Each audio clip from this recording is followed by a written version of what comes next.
मैं मनोज कुमार पांडे ईश्वर की शपथ लेता हूं कि मैं विधि द्वारा स्थापित भारत के संविधान के प्रति सच्ची श्रद्धा और निष्ठा रखूंगा। मैं भारत की प्रभुता और अखंडता को अक्षुण्ण रखूंगा।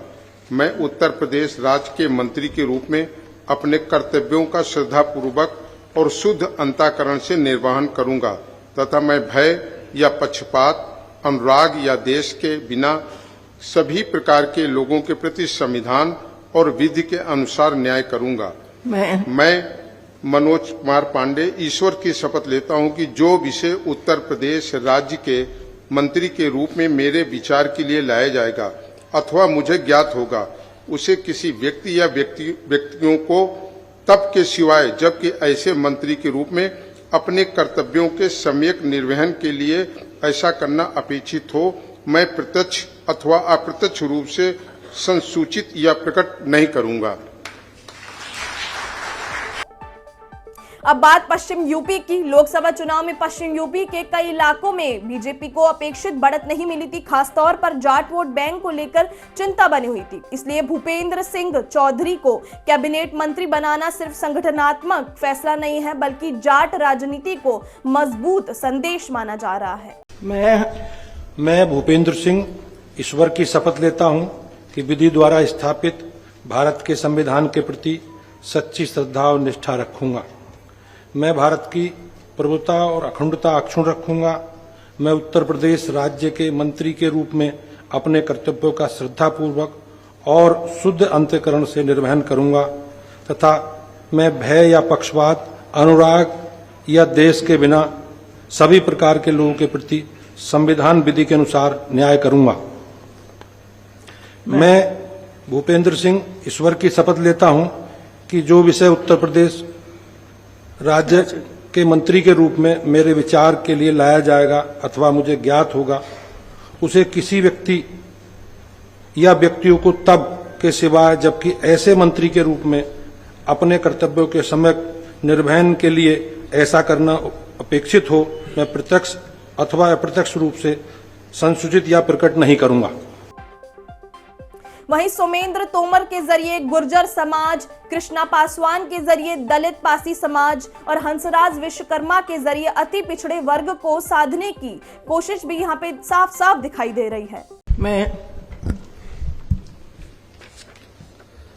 मैं डॉक्टर सोमेंद्र तोमर ईश्वर की शपथ लेता हूं कि मैं विधि द्वारा स्थापित भारत के संविधान के प्रति सच्ची श्रद्धा और निष्ठा रखूंगा। मैं भारत की प्रभुता और अखंडता अक्षुण्ण रखूंगा।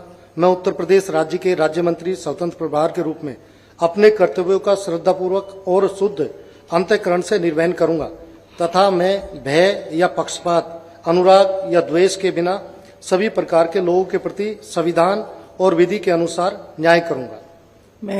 मैं डॉक्टर सोमेंद्र तोमर ईश्वर की शपथ लेता हूं कि जो विषय उत्तर प्रदेश राज्य के राज्य मंत्री स्वतंत्र प्रभार के रूप में मेरे विचार के लिए लाया जाएगा अथवा मुझे ज्ञात होगा, उसे किसी व्यक्ति या व्यक्तियों को तब के सिवाय जबकि ऐसे राज्य मंत्री स्वतंत्र प्रभार के रूप में अपने कर्तव्यों के सम्यक निर्वहन के लिए ऐसा करना अपेक्षित हो, मैं प्रत्यक्ष या अप्रत्यक्ष रूप से संसूचित या प्रकट नहीं करूंगा।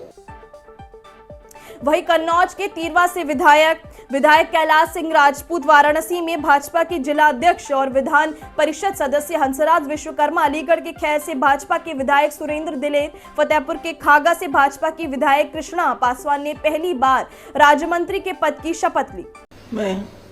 मैं सुरेंद्र दिलेर ईश्वर की शपथ लेता हूं कि मैं विधि द्वारा स्थापित भारत के संविधान के प्रति सच्ची श्रद्धा और निष्ठा रखूंगा। मैं भारत की प्रभुता और अखंडता अक्षुण्ण रखूंगा। मैं उत्तर प्रदेश राज्य के राज्य मंत्री के रूप में मैं अपने कर्तव्यों का श्रद्धापूर्वक और शुद्ध अंतःकरण से निर्वहन करूंगा तथा मैं भय या पक्षपात, अनुराग, द्वेष के बिना सभी प्रकार के लोगों के प्रति संविधान और विधि के अनुसार न्याय करूंगा। मैं सुरेंद्र दिलेर ईश्वर की शपथ लेता हूं कि जो विषय उत्तर प्रदेश राज्य के राज्य मंत्री के रूप में मेरे विचार के लिए लाया जाएगा तथा मुझे ज्ञात होगा, उसे किसी व्यक्ति के और व्यक्ति को तब के सिवाय जबकि ऐसे राज्य मंत्री के रूप में अपने कर्तव्यों का सम्यक निर्वहन के लिए ऐसा करना अपेक्षित हो, मैं प्रत्यक्ष तथा अप्रत्यक्ष रूप में संसूचित या प्रकट नहीं करूंगा। मैं कैलाश सिंह राजपूत ईश्वर की शपथ लेता हूं कि मैं विधि द्वारा स्थापित भारत के संविधान के प्रति सच्ची श्रद्धा और निष्ठा रखूंगा। मैं भारत की प्रभुता और अखंडता अक्षुण्ण रखूंगा।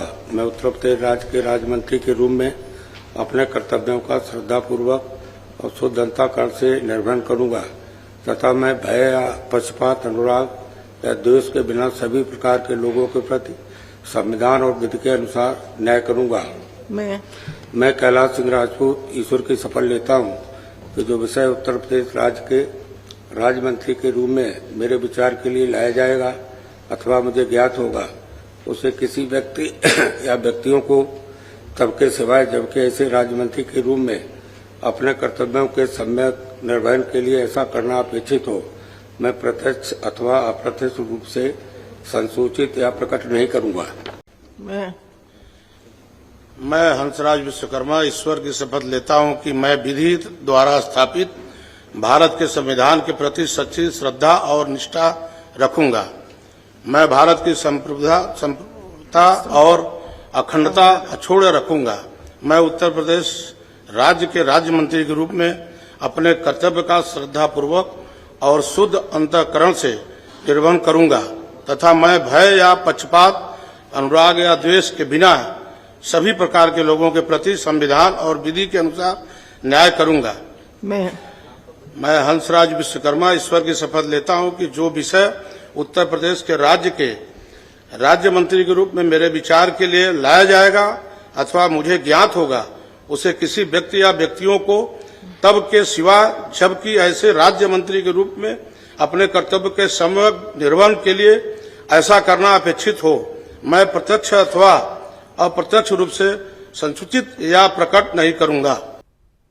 यानी बीजेपी अब सिर्फ गैर यादव ओबीसी राजनीति तक सीमित नहीं रहना चाहती। अब पार्टी माइक्रो सोशल ब्लॉक्स पर काम कर रही है। हर छोटी जातीय इकाई को सत्ता में हिस्सेदारी दिखाने की रणनीति अपनाई जा रही है और इसकी सबसे बड़ी वजह क्या है? 2024 लोकसभा चुनाव का परिणाम। लोकसभा चुनाव में समाजवादी पार्टी ने पीडीए यानी पिछड़ा, दलित और अल्पसंख्यक फॉर्मूले के जरिए बीजेपी को कड़ी चुनौती दी थी। अखिलेश यादव ने अति पिछड़ी जातियों और दलित वोट बैंक में सेंध लगाने की कोशिश की, जिसका असर कई सीटों पर दिखाई भी दिया। इसलिए अब बीजेपी पहले से ज्यादा आक्रामक सोशल इंजीनियरिंग पर काम कर रही है ताकि 2027 आते आते कोई भी बड़ा सामाजिक वर्ग खुद को सत्ता से दूर महसूस ना करे। राजनीतिक विश्लेषकों का मानना है कि योगी सरकार का यह विस्तार सिर्फ प्रशासनिक बदलाव नहीं बल्कि एक चुनावी संदेश है। संदेश ये कि बीजेपी हर वर्ग को साथ लेकर चलने का दावा कर रही है, लेकिन विपक्ष भी इसे लेकर हमलावर है। समाजवादी पार्टी और कांग्रेस का कहना है कि यह विस्तार जनता की नाराजगी और एंटी इनकम्बेंसी छिपाने की कोशिश है। अब बड़ा सवाल यही है कि योगी सरकार का ये नया सामाजिक समीकरण 2027 में बीजेपी को फायदा पहुंचाएगा? क्या ब्राह्मण, जाट, दलित और अति पिछड़े वर्ग फिर से पूरी ताकत से बीजेपी के साथ आएंगे या विपक्ष का पीडीए फॉर्मूला इस बार भी चुनौती बना रहेगा? आपका इस पर क्या कहना है कमेंट में जरूर बताइएगा। वीडियो को लाइक और शेयर कीजिएगा। खबरनामा को सब्सक्राइब करना मत भूलिएगा। जुड़े रहिए हमारे चैनल खबरनामा के साथ।